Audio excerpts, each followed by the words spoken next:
Europe 1. Le journal de 7h sur Europe 1, Christophe Lamar. Bonjour Christophe. Bonjour Dimitri, bonjour à tous. Ce n'est qu'un début, vous n'avez encore rien vu. Donald Trump ne l'a pas dit comme ça, mais son discours cette nuit dans le Michigan disait quelque chose de la suite de son mandat. Malgré une cote de popularité en berne, un dollar affaibli et des marchés financiers déboussolés par sa politique économique, le président américain l'assure, il ne changera pas de cap. Nous sommes ici ce soir au cœur de notre nation pour célébrer les 100 premiers jours les plus réussis de toute l'histoire de notre pays. Nous allons réduire de plus de 1000 milliards de dollars les dépenses inutiles et superflues. Et cela sera fait au cours du prochain exercice budgétaire. Nous allons réaliser quelque chose que vous n'imaginez même pas. Nous allons mettre fin à l'inflation, réduire les prix. Nous avons déjà mis fin à l'inflation, augmenter les salaires et vous offrir la meilleure économie de l'histoire mondiale. Un discours aux airs de campagne de Donald Trump rattrapé par la nostalgie 100 jours après son entrée à la Maison-Blanche.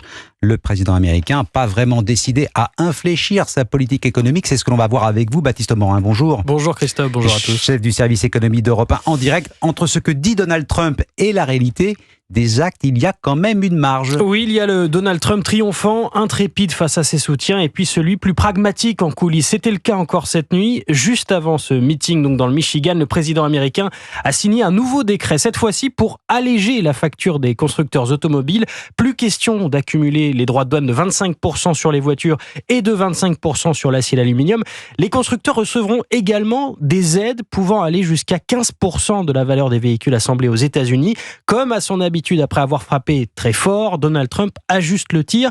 Comme depuis 100 jours, la réalité économique s'impose à lui, la même qui l'a poussé à suspendre les droits de douane réciproques pour 90 jours, le temps de négocier des accords individuels. Une autre réalité économique est attendue aujourd'hui aux États-Unis, comme en France d'ailleurs, le chiffre de la croissance pour le premier trimestre. Baptiste Morin, chef du service économie d'Europe 1 en direct. On vous retrouve effectivement dans une demi-heure dans le journal de 7h30 pour analyser les chiffres de la croissance en France pour le premier trimestre. Il s'annonce d'autant plus décevant que la guerre commerciale déclenchée par Donald Trump n'est pas sans conséquences en Europe.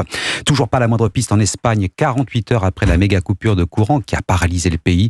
Les autorités ont annoncé l'ouverture de plusieurs enquêtes pour en déterminer l'origine. 7h03 sur Europe 1, c'est une minute de silence qui a fait un bruit assourdissant. L'Assemblée nationale en proie hier au chaos après l'hommage rendu à Aboubacar Cissé. Un jeune malien sauvagement assassiné à la mosquée de la Grand-Combe dans le Gard. Sa famille est présente dans l'hémicycle à l'invitation de la gauche qui en a profité pour instruire le procès en islamophobie du gouvernement et de son ministre de l'Intérieur, Alexis de la Fontaine. Oui, toute sa famille était présente à l'Assemblée nationale, entourée par la France insoumise, les socialistes et les écologistes, unis pour l'occasion.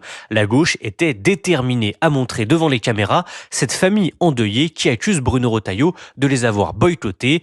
Alors la députée Sabrina Sebaï demande sa démission. Vous avez soufflé sur les braises de la haine et aujourd'hui la haine a encore tué. C'est une faute morale. C'est le signe que pour vous, la vie d'un citoyen musulman vaut moins que celle d'un autre.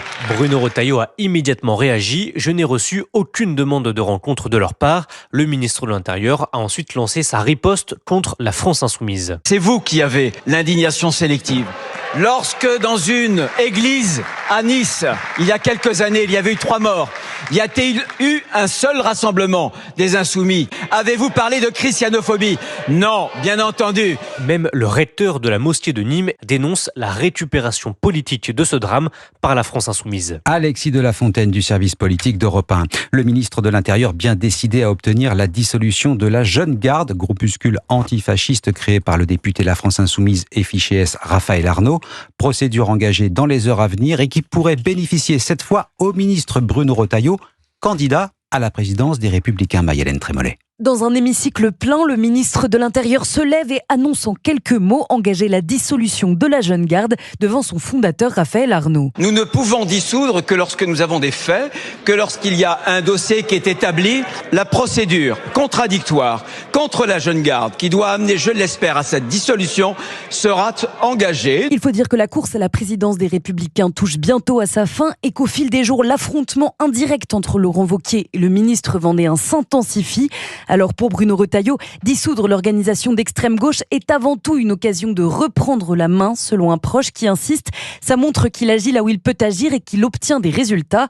Manière donc pour le locataire de Beauvau de répondre à sa manière au procès en inaction de son adversaire et dans le même temps de mettre en scène l'impuissance de son rival. Il coupe l'herbe sous le pied de Laurent Wauquiez, confie un conseiller qui ajoute « C'est aussi l'occasion de les distinguer puisque sur les deux candidats, un seul a aujourd'hui un vrai pouvoir d'action. » Marie-Hélène Trémollet du service politique d'Europe 1. Voilà, Bruno Retailleau qui, je vous le rappelle, sera à 8h10 l'invité de la grande interview Europe 1 CNews face à Sonia Mabrouk. La proposition de loi de lutte contre le narcotrafic définitivement adoptée par le Parlement.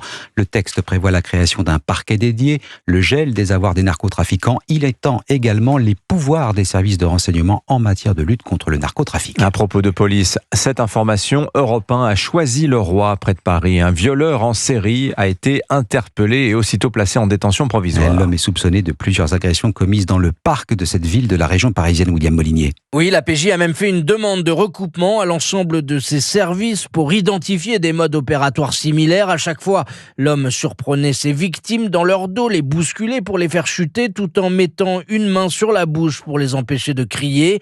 Avec son autre main, il leur imposait une pénétration. 3 faits sont actuellement établis. 3 femmes, joggeuses ou promeneuses, âgées de 16 à 26 ans, toutes agressées en moins de 8 jours entre 18h et 20h alors qu'elles étaient seules dans le parc interdépartemental de Choisy-le-Roi. Vendredi dernier, les policiers ont monté un dispositif de surveillance dans le parc. Ils ont interpellé un suspect. Son ADN a matché avec celui retrouvé sur l'une des victimes. En garde à vue, ce jeune homme de 18 ans, de nationalité guinéenne, a reconnu les faits. Un psychiatre l'a examiné. Il est considéré comme pénalement responsable. Il a été mis en examen et incarcéré. Jusqu'à présent, il était inconnu des services de police. William Molinier du service police-justice d'Europe 1. Le football, le Paris Saint-Germain a fait un pas important vers la finale de la Ligue des Champions hier soir. 1-0 face à Arsenal, victoire à l'extérieur sur gazon anglais, s'il vous plaît. But inscrit par Ousmane Dembélé. L'attaquant tient d'ailleurs sorti sur blessure à la cuisse. À la cuisse est incertain pour le match retour mercredi prochain. Qu'importe, l'entraîneur parisien est satisfait de la performance globale de son équipe, mais quand même prudent pour la suite. Il me semble que le premier objectif du premier match a été atteint. Je le répète, le résultat aurait pu être un match nul. Il ne se serait rien passé, il aurait pu être 0-2. Donc personne ne peut changer le résultat. L'objectif maintenant, c'est de gagner le prochain match contre Arsenal, évidemment.